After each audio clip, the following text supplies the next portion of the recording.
So I'm moving into a new space, and I realized that I did not do my charm review, and I forgot to watch the episode. So I just fixed watching the episode, and now we're doing the review. So let's go.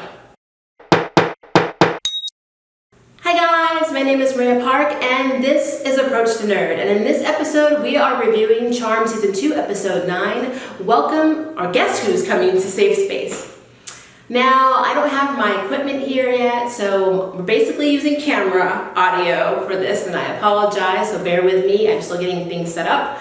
And I kind of speed rushed the episode because it was really cool. I just wanted to make sure I was able to see it because I have movie trucks coming.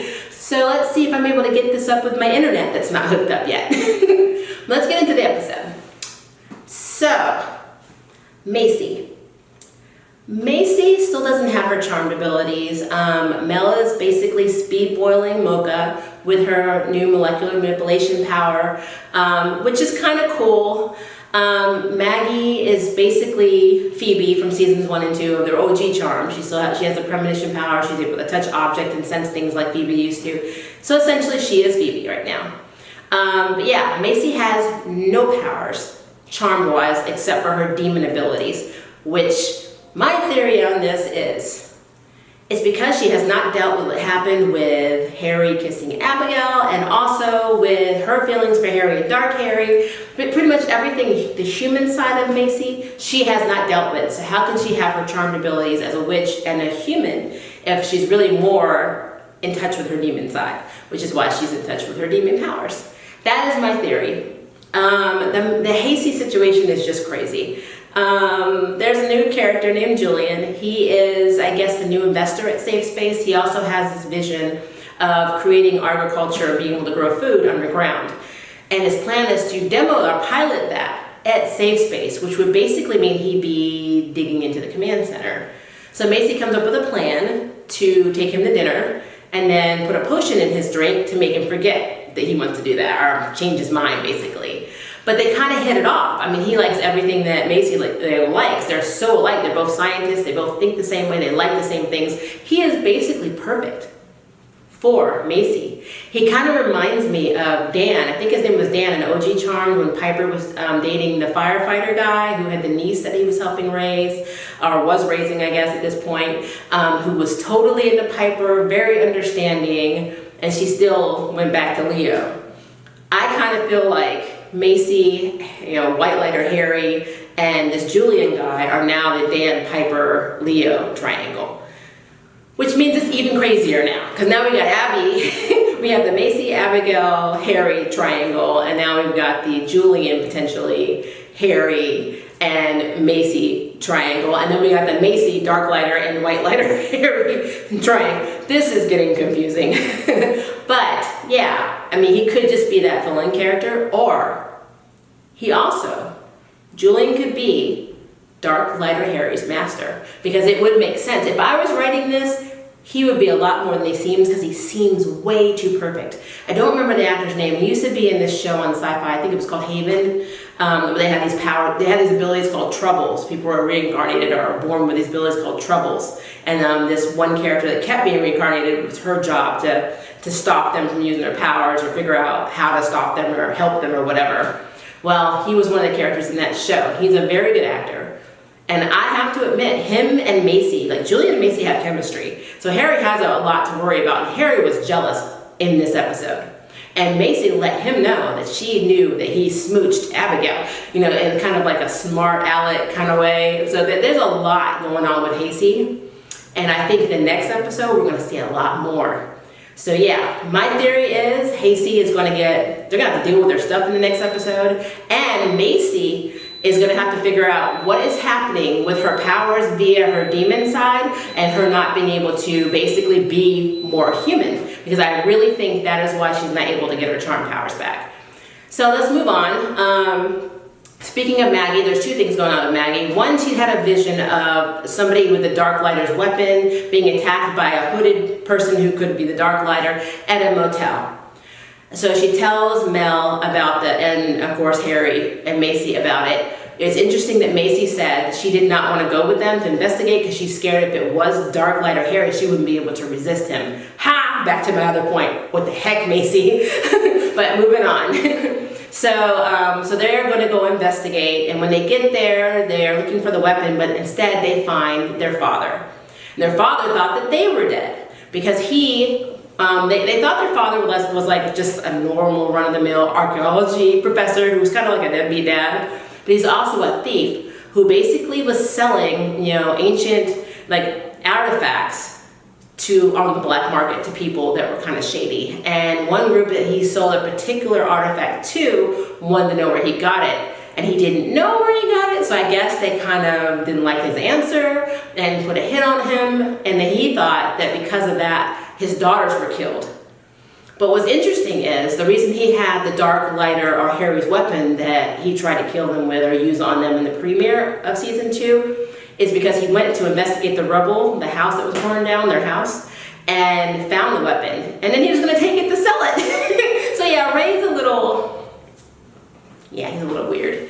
But at the same time, his appearance, everything that happened in this episode, I have a question. So Maggie's having a lot of trouble talking and relating to him and being around him because he kept blowing off holidays, and she learned about the jewelry box being given to her by actually Mel and her mother and not by him. So he basically ghosted her, and she felt like it was her fault, she wasn't good enough, and that's why he went away, and now she's just angry. But what I think is actually happening is he knows that Maggie is not his biological child. He said that her mother and him both made mistakes, which is what happens in a divorce. But he said it's complicated. Divorce is not complicated. Staying away from your children in divorce is not complicated. But finding out that your child that you raised most of her life, her young life, is not your kid, it's a little complicated. How do you tell your child that you still love that you're not my daughter?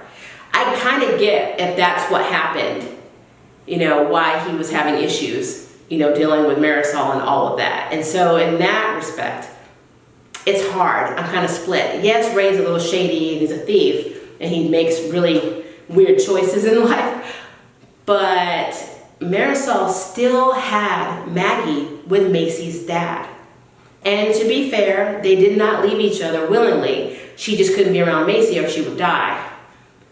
But she still had another child while married to Santiago Rey Vera with Macy's father. Therefore, she cheated. And it had to be that way because why would Maggie have all these memories of Ray raising her after she's born and is making all these childhood memories and they're still married? I mean, it doesn't make sense. You know what I mean? So yeah, Marisol is not as innocent in this split or in this marriage and divorce as the girls are overlooking, is what I'm saying. So I don't know what's going to happen. But long story short, with Ray, he picks up another box-like artifact. Turns out there's some kind of stone inside, and when Mel and Harry research it, they realize that there's a guardian attached to this stone. Because what happens is when they open the box and Ray picks up the stone, it decloaks their house. And then when they try to take the stone from him, it keeps reappearing back in his hand, so it won't leave him. So they learn that the stone, basically, whoever finds it, it attaches itself to that person. But it comes with a guardian, like a monster-like guardian named Fury. And Fury's out to get the stone back, no matter who he has to kill. And the Charmed One's powers do not work on Fury. Neither does Macy's demon powers. The only thing that works is when he's draining Maggie. Maggie's father, Ray, steps in front and lets the guardian monster drain him, and he puts the stone back into the monster's mouth, which is like, it expands like this big. It's very creepy. But so that causes him to go away, because whenever they would use the power on him, he would split or replicate, and that was pretty creepy too. But yeah, it was a very fast story. The realization of the story was pretty quick. It wasn't really, to me, it wasn't that big of a deal. The side story stuff was actually better than the main point in this episode, which is kind of funny. The main villain really wasn't anything, so, in my mind, so. But okay, so we have that. So we have, Ray is going to stick around to be in his daughter's lives. Macy asked Harry if she thought that was a good idea, and Harry said, well, I hope so, but I think he's the reason that Dark Lighter Harry basically is free. So, because of him finding all the artifacts and doing whatever and selling all these relics on the black market. Which could be true, but I'm thinking that Julian might have something to do with it. I mean, Because, I mean, Julian is like too perfect. Too perfect for Macy. So sometimes when you have somebody who's too perfect, they also have a side story and charm. But you never know. That's just my theory. Okay, so now we're going to talk about Jordan. So Jordan is super obsessed now with Maggie. Jordan started training Maggie after the whole incident with Parker. He doesn't remember everything that happened. He just remembers some of the bits. So he's got the impression that, yeah, Maggie had this abusive boyfriend, and he thinks that that's why Maggie and the sisters are probably in protective, custody or witness protection or whatever, running because of Parker and him trying to kill them. And so he is super obsessed. So he teaches her how to fight. Even to the point where at the beginning of the episode, you see him pretending to stalk her and she beats the crap out of him. He offers to walk Maggie home and she declines and says, hey, I'll have the stick and blah, blah, blah, blah. Later, while he's studying with his girlfriend or whatever she is at this point, I don't even know anymore, he mentions that she says that, what are you looking up? And he said, oh, I'm looking up restraining orders in Washington for Maggie, basically. And so the girlfriend gets jealous and leaves and said, I'm going to pass my exam and, basically accuses him of pining after Maggie. But he is. He social media stalks Maggie and realizes that there's an article where Maggie and her sisters are dead. He doesn't confront her. He's about to say something to her later in the episode, but he doesn't. Then instead he does follow her down to the command center, leads to the door. When he gets in, of course she's gone because she does the spell. So he has no idea where she went, but he has this look on his face like, wait, something is going on. So they're going to have to deal with that. Because it was already made clear that Ray had no knowledge of them being witches or any of the magic in their family, which I still find hard to believe because their mother was an elder. And it'd be really, really hard to hide all that stuff from him for that long of a period of time. And I think he knows all about magic. I really do. I think there's probably something else going on with Ray that we don't know about, but with Jordan, I think Jordan generally doesn't know, and he doesn't know that he's still cursed, because I think the girls believe that the incident with Parker is basically what kills Parker, or what was supposed to kill Jordan, but no, I think it's the curse in his family. And so him basically being alive right now, he's got a timer. And I think the next episode is going to be dealing a lot with that. But yeah, this whole dynamic with Jordan and Maggie, yeah, it's getting more complicated. So yeah, this was a very revealing episode. So it's a really good way of coming back. And like I said, the main story with the Fury and the Stone was whatever. But all the juicy stuff that happened was the side stuff with Macy and Julian and Macy and Harry, and then Jordan being obsessed with Maggie, and then Mel. Well, Mel's so in love with her powers. She doesn't have love interest right now. She's too much like, I can do this and I can do that. You know, it's just, she's so happy to have her powers back that nothing else is really mattering to her but their dad throwing them for a loop and coming back into their lives and finding out he's a thief. Like, all of this stuff is leading up to something a lot bigger. And I know it is. So the next episode, yeah, we do see a lot of, in the trailer, we do see somebody is attacking. There's like some kind of witch assassin, and her head's like spinning around and stuff. It looks like an exorcist woman. I don't know, it's weird. But it looks like we're going to definitely see a lot more of Harry and Macy in that episode, and Jordan and Maggie. So I am looking forward to that. But yeah, the other side note I have about this episode is how adorable Swan is, to the point where she even talks about her Old Navy jeans, which is kind of funny. Swan is still a character I think we should watch, because she really is in almost every episode, and I don't know why. For a minor character, it's strange that she's always there.